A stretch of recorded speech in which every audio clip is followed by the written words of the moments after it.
Today I'm grabbing some frames at Dollar Tree and giving them a high-end transformation. So let's get started. For the first DIY, I'll be using 3 of these square frames from Dollar Tree. I wanted to give these more of an ornate vintage look, so I figured I'd try out some modeling clay. So I got these silicone molds on Amazon and the details are just so pretty. And I'm using DOS modeling clay. So I'm just pinching off what I need because I don't want to grab too much and have it start drying out. And then I just start kneading it a bit to soften it up and make it easier to work with. Now I'm just taking a small piece and pressing it into the mold, really working it into all the little narrow corners. I just use my fingers to kind of push it in, making sure everything is filled in. Then I smooth over the top and gently pull away any extras so it's nice and even. For this set, I'm using a few different designs from the mold, just picking the ones I thought would look good along the frame. And instead of taking them out right away, I'll be popping the mold into the freezer for about 20 minutes. It helps them firm up a bit so they come out clean, but they're still soft enough to adjust when it's time to glue them down. While that first one's in the freezer, I'm starting on another mold, and this time instead of doing it piece by piece, I thought I'd try using a larger amount and just pressing it over the whole mold. Then I press from the center out to the edge to level it off, and that helps push it into all those tiny details. Okay, the first batch is ready to come out, and they came out really easily. For the smaller, more delicate ones, I flipped the mold over and kind of rolled it back to gently peel them out, and it came out in one piece. I'm using tacky glue to attach the molds, and I just brush on a light layer on the back. It actually holds really well. I was thinking about using E6000, but so far this has been working just fine. So just keep going, making more of the molds, popping them in the freezer, and then carefully peeling them out. This part was actually really fun, and if any edges were sticking out a little, I just gently smoothed it down since it was still soft enough to adjust. So now I'm done with this part, and it's looking really good so far, and now onto painting the frames. I didn't have the exact shade I had in mind, and I wanted more of an antique, kind of a muted blue, so I decided to mix my own.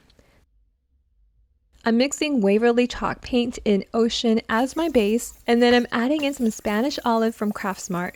I mixed those two together really well, and it's already looking so pretty. And since I know this will dry a little darker, I added a bit of white to lighten it up.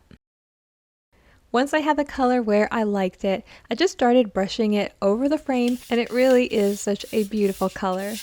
The front of the frame already has a bit of texture to it, so the paint grabs onto it really nicely, otherwise I would have lightly sanded it.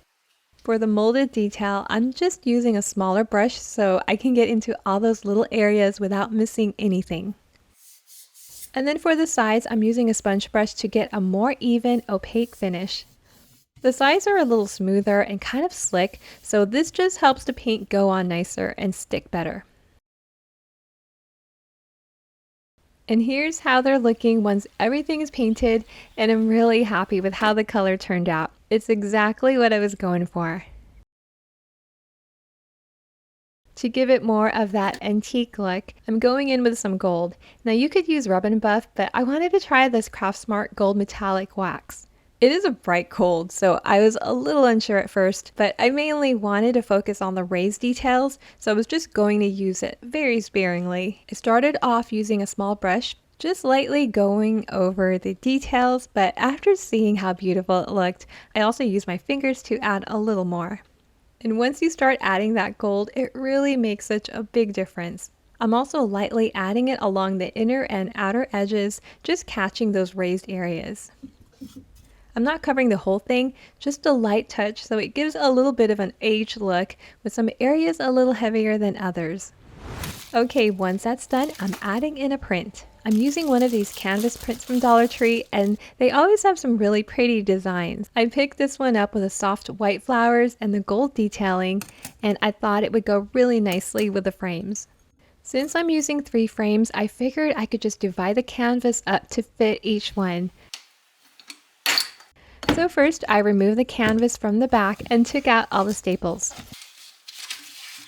Then I used the glass from the frame to see which section I wanted, and I just laid it right over, and then I lightly marked it. Then I went ahead and cut it out. I place them into the frame and close everything up. Now this is part one, but right now we are done, and I love how these turned out.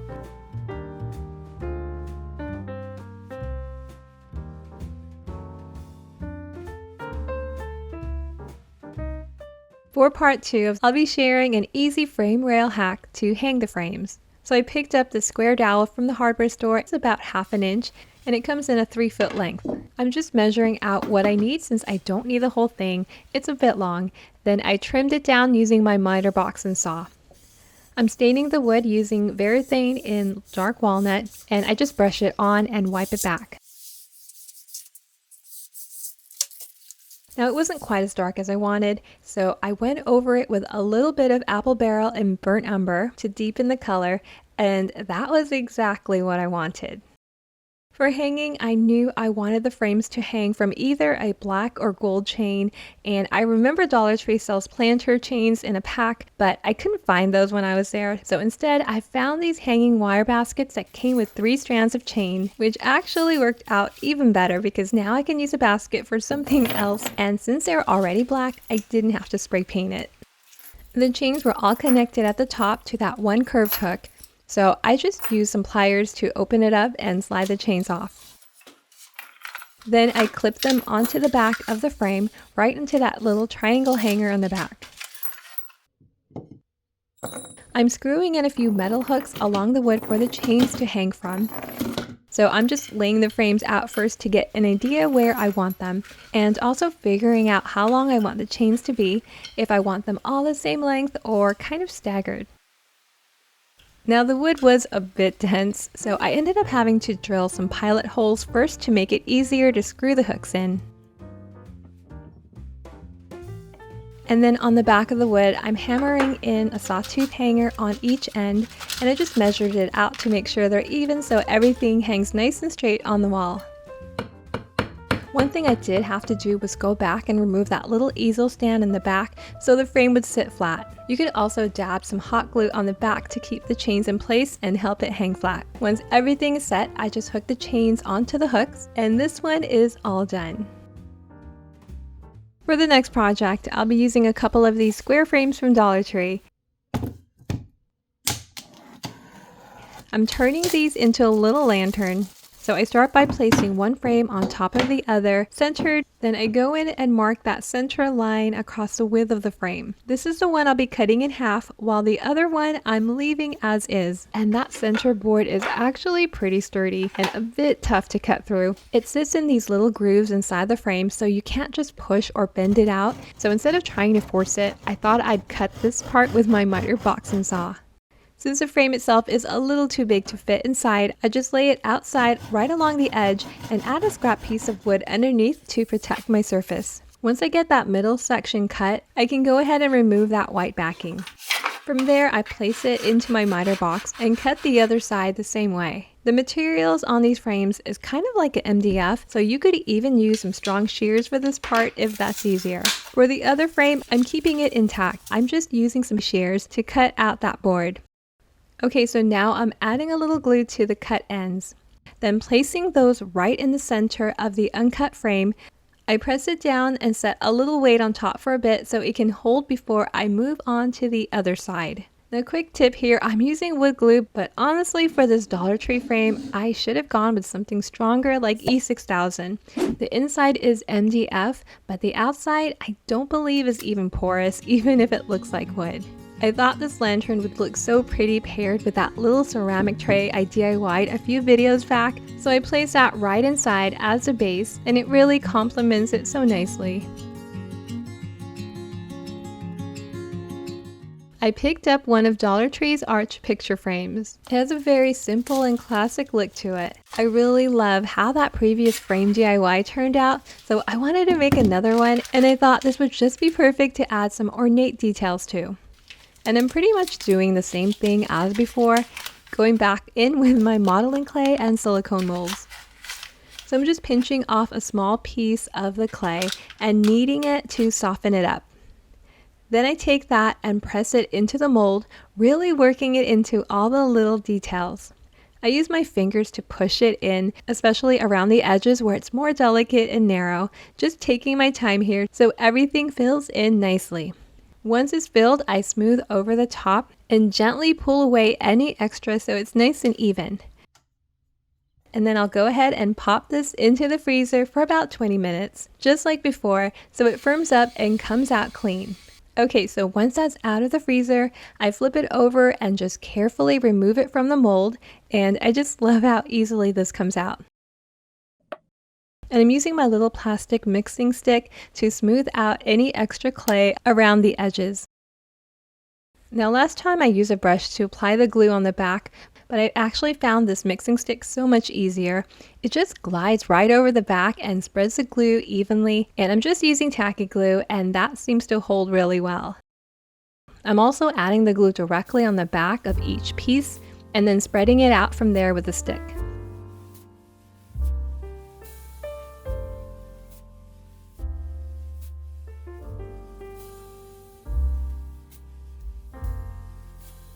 Then I place them right along the very top of the frame, and just making sure it looks balanced. And I really like how it looks just like that, simple but still really elegant. Okay, so now once the clay has hardened, I'm going in with some black chalk paint and gently brushing over the clay design first. I'm just taking my time here, making sure it's fully covered. And I'm also using a little brush to get into all those hard to reach areas.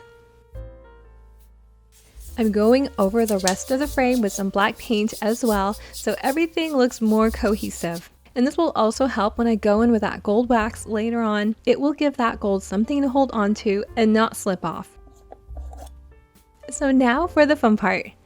I'm going in with some gold wax from Craft Smart. Now it's not as opaque as Rub and Buff, it's a little softer, but it still looks really pretty and it goes on smoothly. I'm using a small sponge brush and just lightly hitting the raised parts. I'm focusing on those higher areas and building it up slowly, and you can really start to see that gold pop against the black. It just brings out all those details and gives it more of that aged antique look.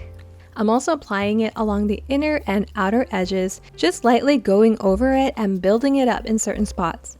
And I'm bringing that gold onto the sides as well. I really like this two-toned look. I did consider covering the whole frame in gold, but I like this a lot better.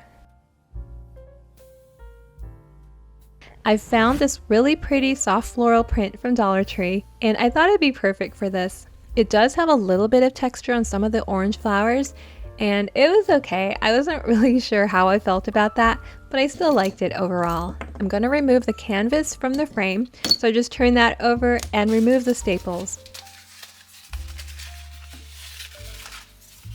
I'm placing the glass of the frame over the print so I can see what part of it I like. And then I just trace over that and cut it out.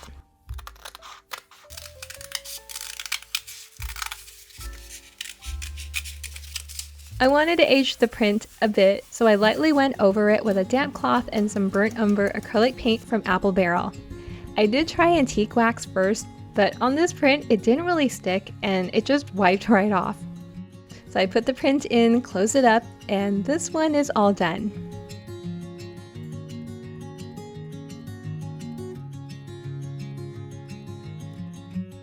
Thank you so much for watching. If you liked today's video, make sure to give it a thumbs up and subscribe if you haven't already. Let me know below which one was your favorite. I always love hearing from you.